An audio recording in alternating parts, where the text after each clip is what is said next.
Everyone was really excited as my daughter Marissa's wedding rehearsal dinner got going. I felt proud watching her and her fiancé Kevin, surrounded by our family and friends, getting lots of good wishes. But then something unexpected happened. Marissa spoke up, asking for everyone's attention. The room went quiet. My husband Ron and I looked at each other, confused. Marissa raised her glass. "I want to talk about something important," she said, looking right at me. "Elise, you might think of yourself as my stepmother, but to me, you're just someone I don't want in my life." The guests were shocked, and Ron looked really pale. I felt like I'd been hit hard, like all the air had been knocked out of me by what Marissa said. "What's going on, Marissa?" Ron asked, sounding shaky and shocked. "Don't act like you don't know, Dad," Marissa said with a sneer. "You know that Elise has been trying to become a part of our family since the beginning. Well, I'm done pretending she's not my mom because she never will be." Her words felt like a sharp knife stabbing into me. I looked at Marissa, hoping to see the loving girl I once knew, but all I saw was hatred. "Marissa, please, let's not do this now," I begged, my voice shaking with emotion. "Why not?" she snapped back. "This is my day, and I'll say whatever I want." Ron clenched his fists, trying to stay calm. "That's enough," he said firmly. "We're leaving." Marissa just smirked and turned away, leaving me to face the stares and whispers from the guests. As we walked out, I could feel their judgmental eyes on me, wondering what I'd done to make my own stepdaughter hate me so much. Tears streamed down my face, and I realized everything had changed. In the car, Ron held the steering wheel so tight his knuckles turned white, his face filled with anger and sadness. "I don't understand what's wrong with her, Elise," he said, his voice strained. "But I won't let her hurt you like this." I just nodded, feeling overwhelmed as we drove away from what should have been a happy night, now ruined. I wondered what had happened to the sweet girl Marissa used to be and what this meant for our family. It's hard to say when Marissa started hating me. Maybe it was when I married her dad and became her stepmom. Or maybe it started even earlier, influenced by her mom, Clara. "Don't worry, honey," Clara had told Marissa, running her fingers through her hair. "No one can take your real mom's place." Even then, Clara's words made me feel uneasy, but I tried to ignore it. I wanted to build a good relationship with Marissa, my new stepdaughter. "I'm not here to take anyone's place," I told Marissa gently. "I just want us to be friends."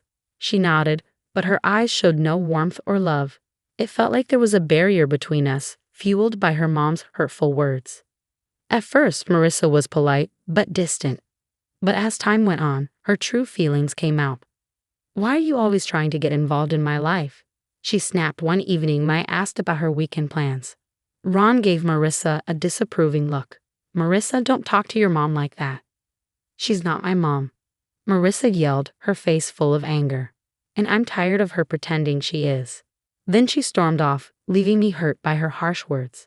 Ron could only shake his head, looking disappointed and resigned. After that, Marissa's dislike for me was obvious. She'd roll her eyes when I came into a room and make mean comments quietly. If I offered help, she'd reject it rudely, like she couldn't stand being around me.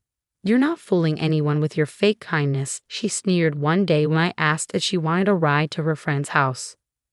"Marissa, stop it," Ron said, getting frustrated. But she didn't listen. It was clear Clara encouraged Marissa's hatred toward me. Whenever we saw her, she'd smile sweetly, like she was happy we didn't get along. "I don't know what you've done to make my daughter hate you," she'd say with a fake smile, her eyes filled with mean intentions. "But I guess you'll have to deal with the consequences." And deal with them I did. Marissa's hatred kept growing, like a wound that wouldn't heal, making our family life miserable every day. But I didn't realize then that her hurtful behavior was just the beginning of something much worse. Marissa became even more manipulative and mean after she quit college. Without a plan for her future, she seemed determined to cause trouble in our lives, using her anger to get money and create chaos in our family. "Give me $5,000, or I'll tell everyone how terrible you've been as a stepmom," she said one day, trapping me in the kitchen. I was shocked. "Marissa, why are you saying this? I've tried my best to be good to you." "Forget it," she snapped. "Just give me the money, and I'll leave you alone." I felt desperate as I realized how low she was willing to go. "I don't have that much money right now." "Then you better find it unless you want everyone to know how bad you are." After that, it happened often. Marissa kept asking for more money, and her threats got worse each time I said no. Ron was stuck in the middle, trying to make both of us happy and wondering why his daughter was acting like this. Please just give her what she wants, he pleaded with me one night after another big fight. I can't handle all this arguing. But I knew that giving in would only make things worse. So even as Marissa's threats got scarier, I stuck to my decision. You think you're so perfect with your job at the high school, she sneered. Just wait until everyone sees who you really are. Her words scared me. I could only imagine the terrible lies she might spread, ruining my reputation with my coworkers and the students I cared for. Through everything, Clara was always there, silently supporting her daughter's mean actions. You get what you give, Elise, she'd say when she visited, making me feel even worse. Maybe if you were a better stepmom, Marissa wouldn't act like this. Her words hurt so much, making me feel angry, betrayed, and lost. But in the middle of all this chaos, I started to feel determined. I couldn't just sit back and let Marissa and Clara keep hurting us. If Marissa wanted a fight, she'd get one. It was time to stand up for myself and my family. I needed to show everyone the truth about Marissa's cruelty, even if it meant doing things I never thought I could do. From then on, I promised myself I'd do whatever it took to keep my family safe, even if it meant doing things I never thought I'd have to do. As Marissa's wedding day got closer, she kept asking for more and treating me worse. It felt like she enjoyed making me suffer, testing how much I could take before I broke down. I need $3,000 more for my dress alterations, she said one evening, not even saying hello as she came into the living room. Ron looked at me, begging me to give in, but I couldn't take it anymore. No, Marissa, I've had enough. She acted surprised. What are you going to do, Elise? Cry to Daddy like you always do. I clenched my fists, feeling furious. You ungrateful child. Your dad and I have done everything for you, and this is how you treat us. Marissa laughed, making me even angrier. You're not fooling anyone. You're just a sad, insecure woman trying to buy your way into our family. Her words hurt, but before I could say anything, she said one more thing. You think the school wants someone like you? Marissa said, her voice dripping with malice. Just wait until they find out about your drinking problem. I felt sick to my stomach. Marissa was planning to ruin my career and reputation with lies. Marissa, stop it, Ron yelled, furious, but she just smirked, enjoying the mess she'd made. In that moment, something changed in me. I felt determined to stay strong against all the hurt and anger. I'm done being a victim, I said, my voice firm and steady. Leave and don't come back until you can act like a decent person. Marissa looked surprised by my defiance at first, but then she smirked and leaned in close. You'll regret this, she whispered, her breath hot on my face. With those words, she stormed out, leaving a tense silence behind her. Ron looked at me, seeming lost. I'm sorry, Elise. I don't know what's wrong with her, he said, rubbing his temples. But I knew, this wasn't sudden. It was years of Clara's influence. As I thought about Marissa's threats, I felt determined. She thought she could ruin my life with lies, but she was wrong. If she wanted a fight, she'd get one, and I wouldn't play by her rules. Marissa's threats kept replaying in my head, making me more determined to expose her true self before it was too late. I knew I couldn't rely on Ron for help. His love for his daughter made him blind to her cruelty. So I had to handle this on my own. That's when Derek came into the picture. He used to be Marissa's boyfriend before she changed. We ran into each other at the grocery store, and we started talking. Soon, everything started to make sense. She's not who you think she is, Derek told me, looking regretful. She lied to me about you and Ron. I felt really scared when he told me about all the bad things Marissa did. He said Marissa made up stories about me, saying I was trying to control their family and that Ron was mean to them. He believed her because she seemed so sure and angry. But he only realized she was lying after we broke up. As he talked, I started to see how sneaky Marissa really was. She made up lots of lies to make everyone think badly of me. Her mom, Clara, was the one behind it all. Like she was controlling everything behind the scenes. Derek told me that Marissa's mom has been poisoning Marissa's thoughts about you from the very beginning. I realized, feeling sick to my stomach.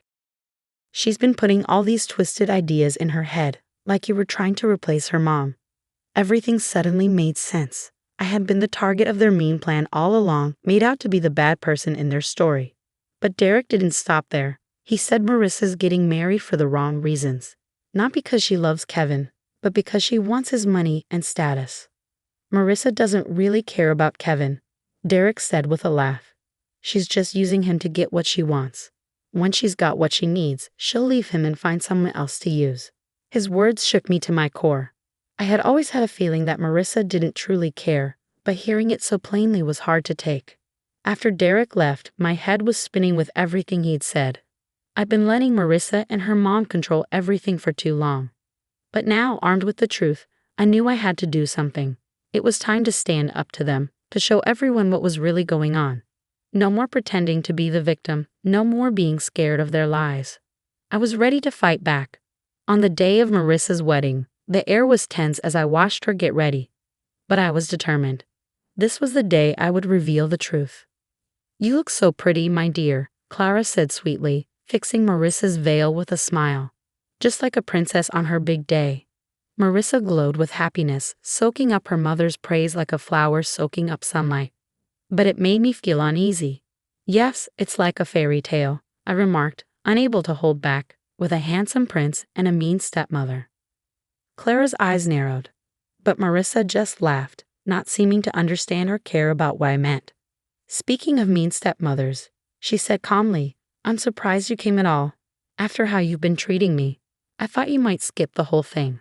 I let out a bitter laugh. "Oh, believe me, I thought about it, but I couldn't miss this moment." Before Marissa could say anything, Ron popped his head into the room with a forced smile. "Everything okay here?" he asked. "Just fine, Dad," Marissa replied sweetly.